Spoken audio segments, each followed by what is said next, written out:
নমস্কাৰ, মই পিকু বাবুৱে। আচলতে কথা ক'ব পৰা অৱস্থাত নাই, যিহেতু বহুতে কৈ আছে এইটো ফেক বুলি। যিখিনি স্ক্ৰীনশ্বট আজি শ্বেয়াৰ হৈছিল সেইখিনি মোৰ আৰু শেখৰজ্যোতি গোস্বামী, দাদাৰ বেণ্ড মেম্বাৰ শেখৰজ্যোতি গোস্বামীৰ লগত এইখিনি কনভাৰ্চেশ্যন হৈছিল।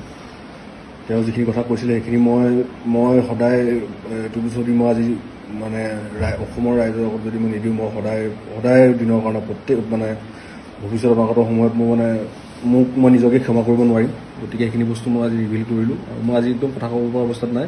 মই কাইলৈ মিডিয়া মাতিছোঁ, মই গোটেইখিনি বস্তু বিতংভাৱে ক'ম আৰু বহুতখিনি বস্তু আছে, গোটেইখিনি এভিডেঞ্চ মোৰ লগত আছে, হোৱাটছএপখিনি আছে। আৰু কথাখিনি এতিয়া মই একো ডিটেইলত নকওঁ। কাইলৈ মই ধুনীয়াকৈ মিডিয়াৰ আগত মই তেওঁলোকে ফোন কৰি আছে, মই ধুনীয়াকৈ কালি গোটেইখিনি বস্তু মই যি হৈছিল কনভাৰ্চেশ্যন, যি কথা হৈছিল তেওঁৰ লগত, গোটেইখিনি বস্তু তাত কি হৈছিল কি নাই হোৱা সেইখিনি কিছু তথ্য মোৰ তাত দিছে, সেইখিনি মই কাইলৈ সকলোকে জনাম।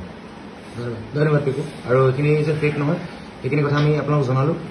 কোনো যাতে মানে ফেক বুলি এইবছৰ ভাবি নলয়, কালি প্ৰুফেদি মিডিয়া একদম বেলেগ ধৰণৰ অৱস্থাত আছোঁ। 3-4 দিন হোৱা নাই, শুবলৈ ট্ৰাই কৰি আছিলোঁ, ৰিচিডাৰ হৈ যোৱাৰ কাৰণে কথাখিনি কিবা ক্লিয়াৰ কৰি